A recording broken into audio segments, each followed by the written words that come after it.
다 같이 일어나셔서 하나님의 말씀 함께 교독하도록 하겠습니다. 창세기 2장 25절 말씀에서 3장 10절 말씀까지입니다. 우리 서로를 향해서 함께 예배할 수 있어 행복합니다 라고 인사하도록 하겠습니다. 함께 예배할 수 있어서 행복합니다. 함께 예배할 수 있어서 행복합니다. 아멘. 성경에서 다루고 있는 주제들 중에 참 많은 주제들이 논쟁을 일으키는 것이 정말 많이 있습니다. 우리가 성경을 딱 펼쳐보면 창세기 1장 1절부터 논쟁거리가 막 등장을 하게 돼요. 그런 주제로 가득 채워져 있다는 것이죠. 그 중에서 논쟁을 넘어서서 분쟁을 일으키는 그러한 주제가 있습니다. 동산 중앙에 있는 선악을 알게 하는 나무 열매, 즉 우리말로 좀 줄이면 뭐죠? 선악과라고 하는 이 열매가 이 논쟁을 넘어서서 분쟁을 일으킬 때가 있다라는 것이죠. 왜 분노를 일으키게 될까요? 이런 겁니다. 이 열매 때문에 모든 인간과 피조물이 극한 죄 가운데 빠졌어요. 모두가 다 죄의 고통 가운데 살다가 영원한 죽음으로 갈 수밖에 없기 때문에 이 동산 중앙에 있는 선악을 알게 하는 나무의 열매, 이름도 길어요. 이게 이름이에요. 사실은 이게 선악과, 우리말로 줄여서 선악과지, 성경에는 그렇게 되어 있습니다. 이 열매 때문에 모든 인간이 다 죄악 가운데 살다가 영원한 죽음으로 갈 수밖에 없는 상태에 놓인 겁니다. 그래서 많은 성도님들이 농담 반 진담 반 이렇게 하나님 앞에 항의를 하는 거예요. 왜 아담은 먹지 말라나 그 열매를 따먹어 가지고서는 우리를 이런 고통 가운데 빠지게 만든 거야? 정신이 있는 거야 없는 거야? 이렇게 말을 해요. 이런 말도 합니다. 아니 그게 그 열매가 도대체 뭐길래 그거 하나 따먹었다고 인간을 이런 죄 가운데 빠뜨려? 하나님도 참 마음이 옹졸하시구만. 아니 그게 도대체 뭐길래 우리를 그거 하나 먹었다고 우리를 이런 영원한 죄 가운데 빠지게 하시는 거야? 라고 말하는 분들도 있다는 것이죠. 그리고 또 이렇게 말도 해요. 그 중요한 열매라고 한다면 아니 훤히 보이는 동산 중앙에 세울 게 뭐야?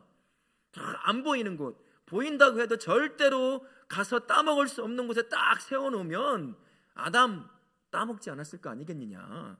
하나님도 참 마음이 심보가 왜 이렇게 고약한지 모르겠어.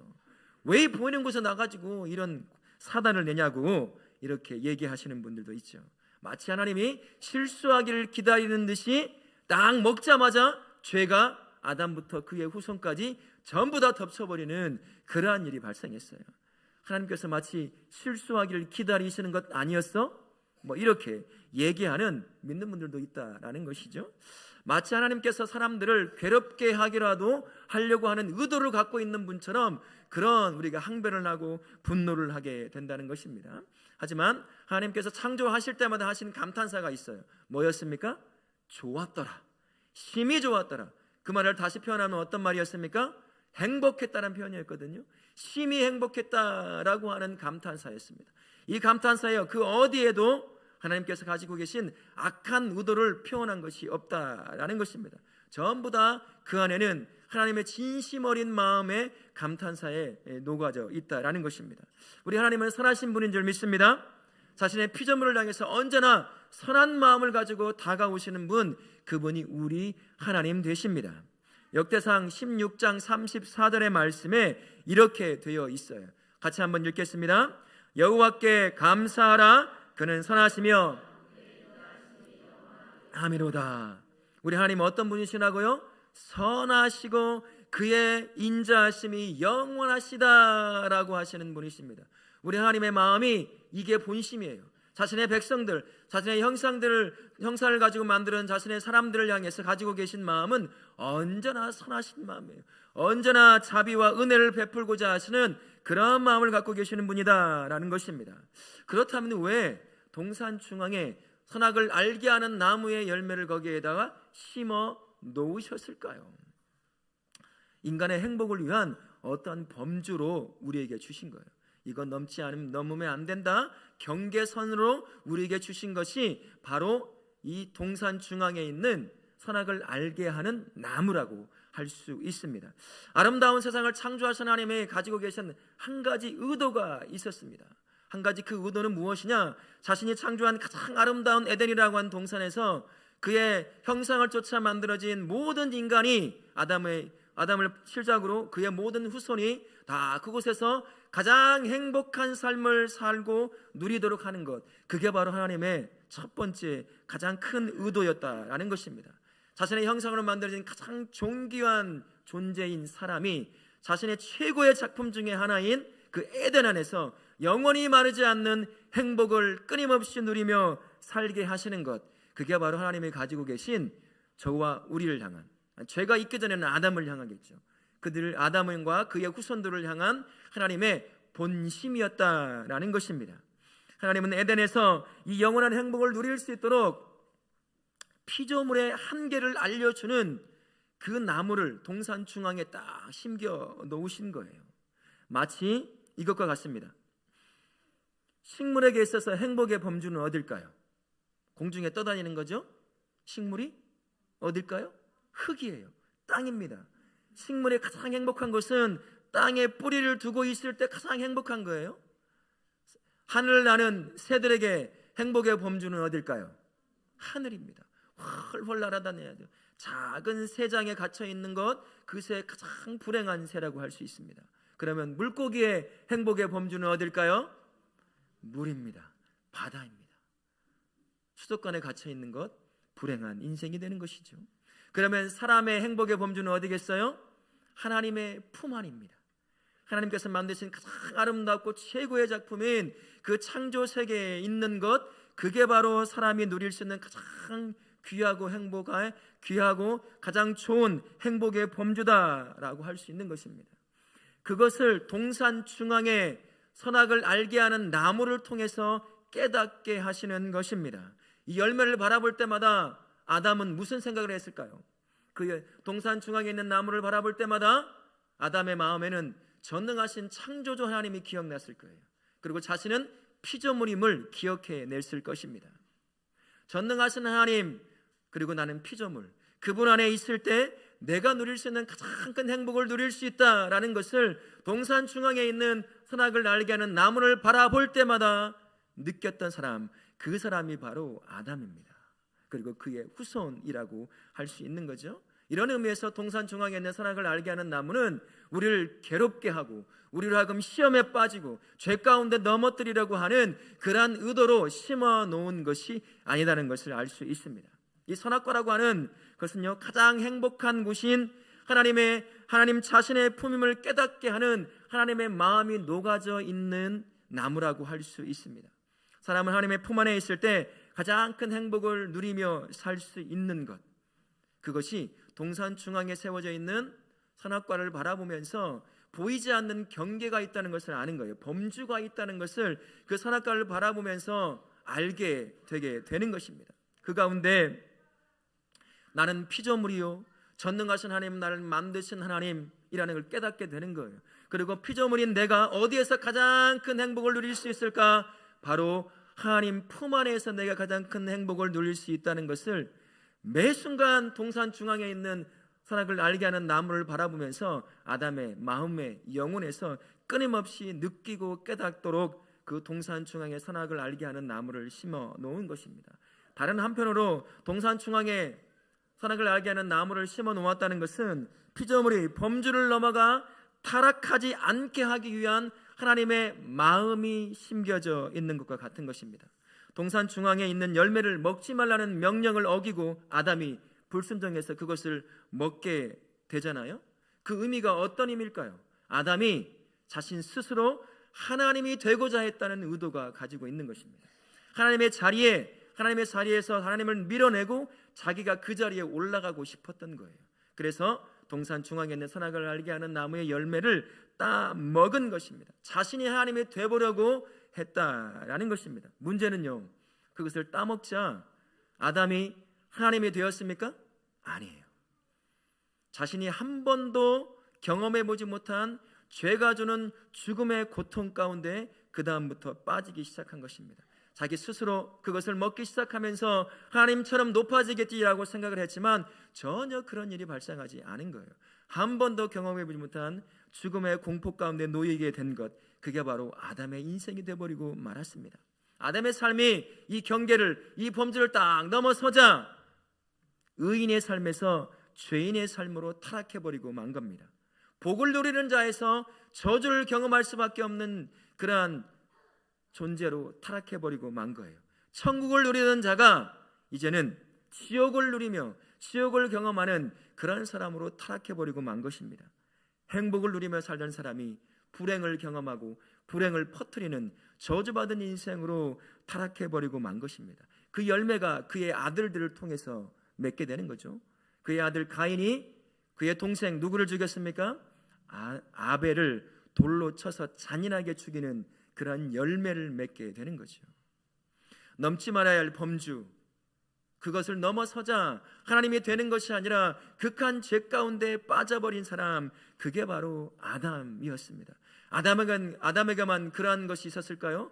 아담의 후손인 저와 우리 모든 인류가 다 똑같은 죄 가운데, 그 죄악 가운데 빠져 그것을 경험하며 살 수밖에 없게 되었습니다. 하나님과의 관계도 완전히 깨져버렸어요. 더 이상 하나님을 찾을 수 없는 상태에 빠져버린 인간이 되어버리고 말았습니다. 여러분, 사람들과 관계도 어떻습니까? 적대적인 관계에 항상 놓여 있어요. 내 마음에 들 때는 좋은 사람이지만 내 마음에 들지 않으면 언제나 적대적이 될 수 있는 것, 그게 바로 깨져버린 관계 때문에 그렇습니다. 부부의 관계도 그렇고요, 자녀와의 관계도 그렇고, 친구와의 관계도 그렇고, 모든 사람과의 관계가 이 넘지 말아야 할 범주를 딱 넘어서는 순간 다 깨져버린 거예요. 심지어 자연과도, 하나님께서 만드신 모든 피조물과의 관계도 완전히 깨져버리는 그러한 극한 죄악 가운데 빠져버리고 만 것입니다. 하나님께서요, 이러한 일이 발생하지 않게 만드시려고 동산 중앙에다가 선악을 알게 하는 나무를 딱 세워 놓으신 거예요. 계속 그것을 바라보면서 나는 피조물, 전능하신 하나님은 창조주 하나님, 피조물의 가장 행복을 누릴 수 있는 곳이 어디인가? 주님의 품원이라는 것을 그 동산 중앙에 있는 선악과를 바라보면서 항상 느끼고 되새기고 깨닫고 누리게 하시려고 그렇게 동산 중앙에 세워 놓으신 것입니다.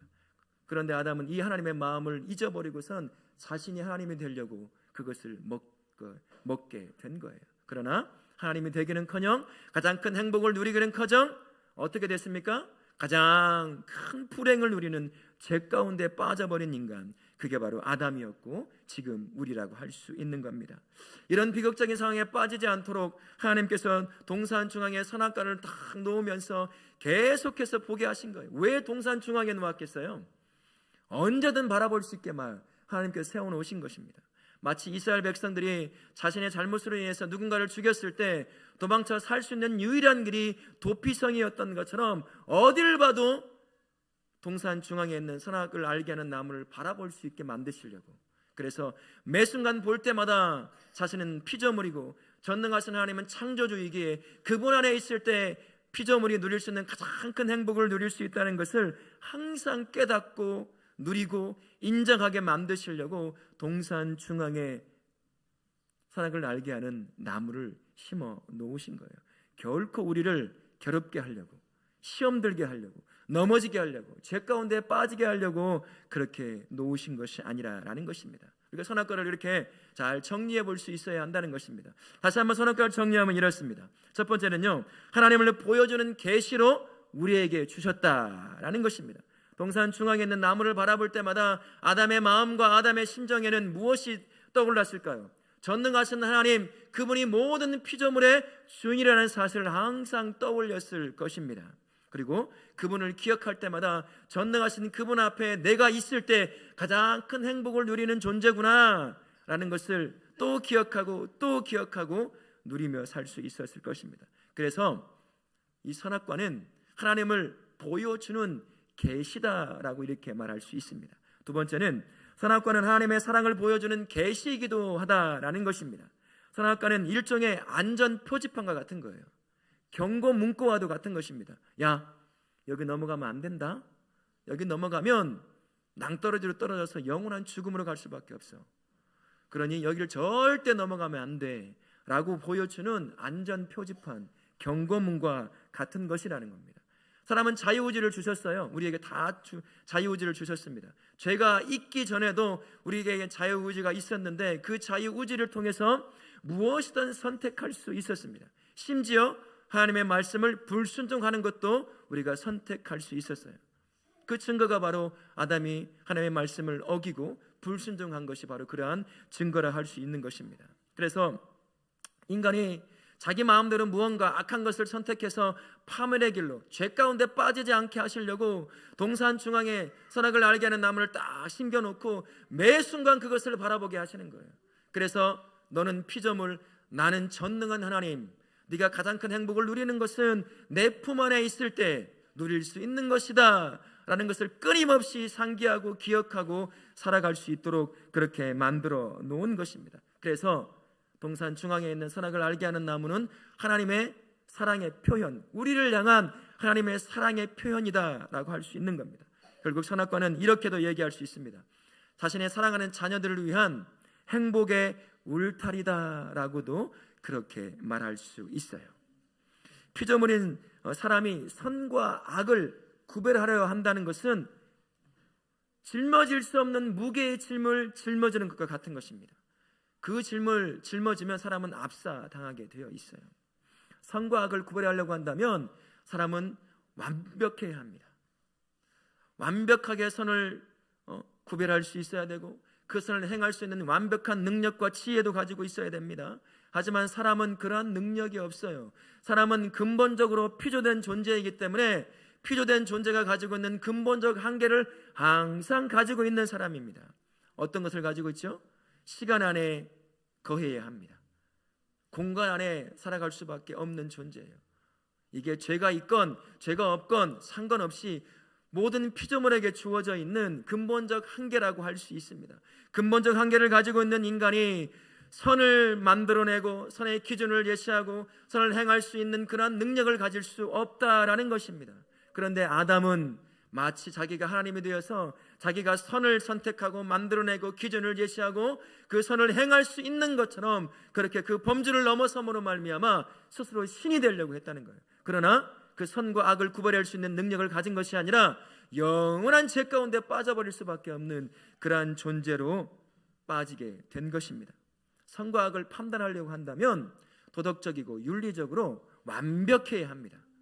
선을 제시할 수 있는 지혜가 있어야 되고 그 선을 행할 수 있는 완벽한 능력도 가지고 있어야 돼요. 우리는 가질 수가 없습니다. 우리가 죄가 없다 할지라도 우리는 가질 수가 없어요. 우리는 피조된 존재이기 때문입니다. 전능하신 하나님, 살아계신 하나님, 그분만이 완벽한 선을 제시하고 행할 수 있는 그러한 지혜와 능력을 가지고 계신 분입니다. 그 선악과를 바라보면서 선과 악을 제시하시고 그것을 행할 수 있는 분은 오직 살아계신 하나님이다 라는 것을 아담은 바라보면서 항상 깨달을 수 있어야 했다는 것이에요. 네가 짊어질 수 있는 짐이 아니야. 네가 짊어지면 너는 압사당해 죽는 거야. 그 짐은 선과 악을 행하고 판단하고 할 수 있는 것은 전능한 창조주인 내가 행할 거야. 너가 해야 될 것은 내가 만들어낸 이 창조세계, 완벽한 창조세계에서 내가 너에게 주기로 한 그 완벽한 행복을 누리며 살면 되는 거야. 네가 스스로 선과 악을 행하려고 하면 안 된다라는 말로 하나님께서 동산 중앙에 선악을 알게 하는 나무를 세워 놓으신 것입니다. 우리 성도님들 꼭 기억하실 수 있길 바라요. 선악과는요, 우리를 향해 속박을 하고 우리를 죄 가운데 빠지게 하려고 우리에게 주신 것이 아니다라는 것입니다. 행복의 울타리로 우리에게 주신 거예요. 네가 넘어설 수 없는 공간이 있다는 거예요. 네가 넘어서면 영원한 죄 가운데 빠질 수밖에 없다. 죄악 가운데 빠질 수밖에 없다는 것을 끊임없이 깨닫고 하나님 품 안에서 영원히 마르지 않는 영원한 행복을 끊임없이 누리게 하시려고 동산 중앙에 선악과를 딱 세워 놓으신 거예요. 동산 중앙에 있는 선악을 알게 하는 나무는 하나님의 우리를 향한 마음이 담겨져 있는 거예요. 내가 너를 이렇게 사랑해. 네가 이것을 넘어서면 결코 네가 회복할 수 없는 죄 가운데 빠지는 거야. 그러니 이것을 바라볼 때마다 너는 내 안에 거해야 한다는 것을 항상 잊지 않고 네가 내 안에 거함으로 말미암아 누리는 영원히 마르지 않는 행복을 끊임없이 누리는 것, 네가 살아야 될 운명이야 라고 가르쳐 주는 겁니다. 그 옛날 동산 중앙에 선악을 알게 하는 나무가 있었다고 한다면 지금도 우리에게 주어진 이 범주와 같은 선악과와 같은 범주가 우리에게 주어져 있어요. 뭘까요? 첫 번째는 하나님의 기록된 말씀입니다. 하나님의 기록된 말씀은 우리의 행복을 위한 범주로 우리에게 주신 거예요. 하나님의 약속의 말씀은 크게 두 가지로 이루어져 있어요. 첫 번째는 하지 말라, 두 번째는 행하라. 이 두 가지로 이루어져 있습니다. 그런데 어떤 것이 더 많을까요? 하지 말라는 것이 정말 많아요. 죄가 우리 안에 들어온 이후부터 주어진 말씀이기 때문에 우리는 끊임없이 죄를 쫓아 살려고 하니까 하지 말라는 말씀이 더 많이 있습니다. 하나님께서 기뻐하시고 사람을 행복하게 만드는 것 하나님은 반드시 행하라고 하십니다. 그러나 하나님이 기뻐할 수 없는 것, 사람을 행복하게 만들어내지 못하는 것, 그것은 하나님은 반드시 행하지 말라라고 그렇게 말씀하셔요. 그러다 보니까 주의 말씀이 때로는 우리의 자유를 억압하고 우리를 하여금 괴롭게 만들고 내가 하고 싶은 것을 못하게 만드는 것 같은 그러한 느낌으로 다가올 때가 있어요. 내가 하고 싶은 건 있잖아요. 근데 하나님이 보셨을 때 내가 하고 싶은 거를 하나님은 하지 않았으면 좋겠는 것이 대부분이에요. 왜 그럴까요? 우리는 무엇을 쫓아 행하죠? 내 안에 있는 죄의 욕심을 쫓아 행할 가능성이 굉장히 높은 거예요. 그러다 보면 하나님께서 하지 말라고 해요. 내가 하고 싶은 것은 하나님이 하지 말라고 해요. 그리고 내가 행하고 싶지 않은 것은 하나님은 행하라고 말씀하실 때가 있어요. 뭐가 있을까요? 정말 미워 죽겠는 사람이 있어요. 그런데 우리 하나님 그 사람을 향해서 어떻게 하라고 말씀하시죠? 사랑하라고 말씀하셔요. 미워 죽겠는데 사랑하라고 하시는 거예요. 하고 싶지 않은 것을 하고 하시는 거예요. 얼마나 마음이 괴롭겠어요. 이 마음 계속 미움이 올라오는데 하나님 말씀은 야 사랑해, 용서해, 품어, 끌어안어, 다 덮어 이러는데 이 안에서는 계속 올라오. 그러니 내 자유를 하고 싶은 대로 하고 싶어 하는 그 자유를 억압하는 것처럼 느껴질 때가 있다라는 거예요. 하지만 하나님의 말씀은 그렇지 않습니다. 하나님의 말씀은 이렇게 말씀하셔요. 신명기 10장 13절에 이렇게 말씀하십니다. 같이 읽겠습니다. 내가 오늘 내 행복을 위하여 지킬 것이 아니라. 왜 하나님의 말씀을 지키라고 말씀하셔요? 네 행복을 위해서요. 가만히 한번 생각해 보십시오. 이 안에 악한 것을 품고 있으면 내가 행하고 싶은 대로 행하죠? 그러면 나 행복할까요? 절대 행복하지 않아요. 미움 품고 살아보세요. 내가 불행해집니다. 내가 죽어요.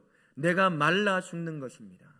그래서 행하지 말라고 하는 것 말씀이 있으면 안 하면 내가 행복해지는 거예요. 나의 행복을 위해서 주시는 것이 주의 말씀인 줄 믿습니다. 예레미야 15장 16절에 이렇게 말씀합니다. 같이 읽겠습니다. 내가 주의 말씀을 얻어먹었사오니 주의 말씀은 내게 기쁨과 내 마음의 즐거움이니. 뭐죠? 하나님 나에게 주시는 것, 그 말씀은 나를 어떻게 만들려고요? 내 마음에 기뻐하고 즐거워하게 만들려고 하는 거예요. 야, 너 말씀 안에 굴복해. 이것이 아니라 내가 너를 가장 행복한 존재로, 가장 기쁜 존재로 만들고자 주님의 말씀을 주시는 거예요. 이게 범주로 우리에게 주시는 거예요. 이 말씀 안에 순종하며 살아갈 때 이 말씀만이 줄 수 있는 가장 큰 행복을 누리게 된다는 겁니다. 이 범주를 딱 넘어서는 순간 우리는 불순종이에요. 아담이 동산 중앙에 있는 선악을 알게 하는 나무를 먹고 죄 가운데 빠졌던 것처럼 이 말씀을 불순종하는 이 울타리와 같은 것을 넘어서는 그 순간 주의 백성이 누리는 행복은 사라져버립니다. 연약함 가운데 무너지는 인생을 살 수밖에 없는 거예요. 그래서 하나님의 말씀은 행복의 범주로 우리에게 주신 것입니다. 그러니 주의 말씀에 철저히 순종하며 그 말씀만이 줄 수 있는 행복을 풍성히 누릴 수 있기를 바랍니다. 두 번째는 하나님을 예배하는 삶입니다. 하나님이 주시고자 하시는 그 행복의 통로가 예배라고 하는 통로라고 하는 것입니다. 사람은 무엇이든지 섬기고자 하는 갈망함을 가지고 있어요. 무엇인가 갖고 싶어하는 것은 그것을 내가 섬기고자 하는 마음이 담겨져 있는 겁니다. 이 갈망함이 그렇게 표현되는 것이에요. 그런데 하나님께서 말씀하십니다. 야, 그것들 섬기지 말고 나를 섬겨, 나를 예배해 라고 말씀하셔요. 시편 96편 4절부터 5절까지의 말씀에 이렇게 우리에게 말씀하는데요. 같이 한번 읽겠습니다. 여호와는 위대하시니 지극히 찬양할 것이요 만국의 모든 신들은 우상들이지만 여호와께서는 하늘을 지으셨음이로다. 네가 섬기고 네가 갈망하는 모든 것들은 다 우상이다. 나만이 살아야 있는 신이다. 그러니 나를 경배하고 예배하라 라고 말합니다. 마치 강압적으로 하나님만 섬기라고 말씀하는 것 같아요. 나를 섬기지 않으면 내가 널 죽일 수도 있어 라고 하는 뉘앙스가 숨겨져 있는 것이 이러한 말씀들입니다. 자신을 섬기라고 하는 그런 말씀이에요. 하지만 전혀 그렇지 않습니다. 하나님을 예배하는 인생을 향해서 하나님이 왜 예배하라고 하는지 민수기 6장 24절부터 26절 말씀을 통해서 우리에게 가르쳐주고 있어요. 우리 같이 한번 읽겠습니다. 여호와는 내게 복을 주시고 너를 지키시기를 원하며 여호와는 그의 얼굴을 내게 비추사 은혜 베푸시기를 원하며 여호와는 내게로 향하여 드사 평강 주시기를 원하노라. 이게 어떤 말씀이냐면요, 하나님을 예배하고 제사 드렸던 모든 이스라엘 백성들을 향해서 모세의 입을 통해서 하나님의 마음을 전하는 선포의 말씀이었어요. 복의 말씀이었습니다. 하나님을 예배하는 자들을 향해 하나님을 주시고자 하시는 마음이 바로 이겁니다. 복을 주시는 거예요. 지켜주시는 것입니다. 은혜 베푸시는 것이었어요. 평강 주시는 것, 그게 바로 하나님을 예배하는 자들을 향해 언제나 주고 싶어하는 마음이라는 거예요. 마치 독재자처럼 자기만 바라보고 살아가고 우리를 종처럼 부리려고 우리를 예배하라고 부르신 것이 아닙니다. 그러니 우리가 예배를 소리해서는 절대로 안 되는 거예요. 예배는 하나님이 주시는 복의 통로가 되는 것입니다. 그 예배의 개념을 우리는 좀 더 확장할 필요가 있어요. 우리가 세워진 삶의 현장, 그것조차도 우리가 하나님을 예배하는 곳입니다. 그것도 우리가 세워진 바로 그 삶의 현장도 예배하는 자가 누려야 될 은혜와 복과 평강을 누리는 자리가 된다라는 사실입니다. 그러니 예배를 소리해서는 절대로 안 되는 거예요. 이게 공동체 예배뿐만 아니라 내가 세워진 삶의 예배, 삶의 자리에서 드리는 모든 예배도 온전히 하나님 앞에 드릴 수가 있어야 한다는 것입니다. 왜요? 그 자리가 하나님의 행복을 누리는, 주님이 주시고자 하시는 복을 누리는 자리가 되기 때문이에요. 이 자리에서만 복을 누려서 되겠습니까? 내가 삶의 모든 시간을 살아가는 삶의 현장에서 예배하는 자에게 주시는 복과 은혜와 평강을 누려야 하지 않겠어요? 그러니 우리 모든 성도 여러분들은 세워진 삶의 현장에서 오늘 함께 공동체로 하나님을 예배하는 것처럼 모든 삶의 현장에서 하나님을 예배함으로 말미암아 예배하는 자만이 누릴 수 있는 복과 은혜와 평강을 풍성하게 누리실 수 있기를 축원합니다. 아멘. 세 번째는요, 하나님과의 깊은 만남이라고 할 수 있을 기도 또한 하나님의 마음을 경험하는 행복의 통로가 된다라는 사실입니다. 여러분, 성경은 이렇게 말씀하셔요. 쉬지 말고 기도하래요. 여러분, 쉬지 말고 기도하시는 분 계셔요? 손 한번 들어보세요. 저부터 못 들고 아무도 못 들고 있어요. 물론 쉬지 말고 기도하는 것이 뭐 잠도 자지 말고 먹지 말고 그런 의미에서 기도하라는 말은 아니지만 쉬지 말고 기도하래요. 지금 한국 교회는 또 무슨 기도도 있죠? 저도 매우 힘든 기도가 하나가 있어요. 뭘까요? 새벽 기도예요. 아이고 힘들어요. 너무 지쳐요. 또 새벽 기도 끝나면 또 금요 기도에 나오래. 아이고 무시로 기도하래. 시간 날 때마다 기도하래. 아이고 힘들어요. 하나님께서 우리를 괴롭히려고 기도하라고 하시는 걸까? 뭔가 문제만 발생하면 야, 너 기도하지 않아서 그래, 이런 말을 듣게 하시는 거예요. 여러분 그렇지 않아요? 저는 참 힘들더라고요. 짐으로 다가오고 어떤 일로 다가올 때가 종종 있어요. 사람의 몸을 가지고 있는지라 왜 하나님 우리의 마음을 다 아신다며, 우리의 생각을 다 아신다며 왜 하나님 꼭 기도하게 하셔서 기도 가운데 응답을 경험하게 만드시는 걸까? 그냥 아시면 알아서 그냥 다 줘버리면 될 텐데 하나님 참 못됐어. 신부가 왜 이렇게 고생스럽게 만드는 거예요 도대체? 마음껏 놀고 마음껏 지내다가 필요할 때마다 그냥 주시면 될 걸 왜 기도하게 하시는 거야? 심지어 새벽까지 깨워서 기도하게 하시니 너무 힘들다, 뭐 이렇게 얘기해 볼 수 있습니다만 그렇지 않습니다. 기도는 내 육신이 좀 피곤함은 있겠지만 기도는 내 마음과 감정, 내 생각과 영혼, 그리고 삶을 복된 존재로 세워가는 복의 통로가 되는 것이에요. 예레미야 33장 2절과 3절에 이렇게 말씀하십니다. 우리 같이 한번 읽겠습니다. 이를 행하시는 여호와, 그것을 마음대로 성취하시는 여호와, 네가 이와 같이 이르시도다. 너는 내게 부르짖으라. 내가 내게 응답하겠고 내가 알지 못하는 크고 은밀한 일을 내게 보이리라. 기도하러 나아가는 그 순간 하나님께서 복을 주시고 은혜를 주시고 평강을 주시는 그 하나님을 더 깊이 만나는 거예요. 삶에 지치고 상처받은 수많은 그 삶의 문제들을 안고 주 앞에 나아갈 때 복 주시기를 원하시는 하나님, 회복시키기를 원하시는 하나님을 만나게 되는 거예요. 내 영혼이 솟생케 되는 것입니다. 내 삶이 다시 한번 일어나게 되는 거예요. 나의 행복을 위해서 기도하라 하는 거예요. 여러분, 기도하지 않는 인생, 하나님을 찾는 거 봤습니까? 기도하지 않고 하나님을 찾는다? 거의 거짓말에 가까운 인생이에요. 하나님을 찾고 하나님을 더 깊이 만나는 인생, 반드시 그 뒤에는 기도라고 하는 행복의 통로가 항상 있다는 거예요. 그 기도 가운데 나가 하나님을 만남으로 말미암아 무너졌던 나의 삶이 하나씩 다시 회복되어져 가는 거예요.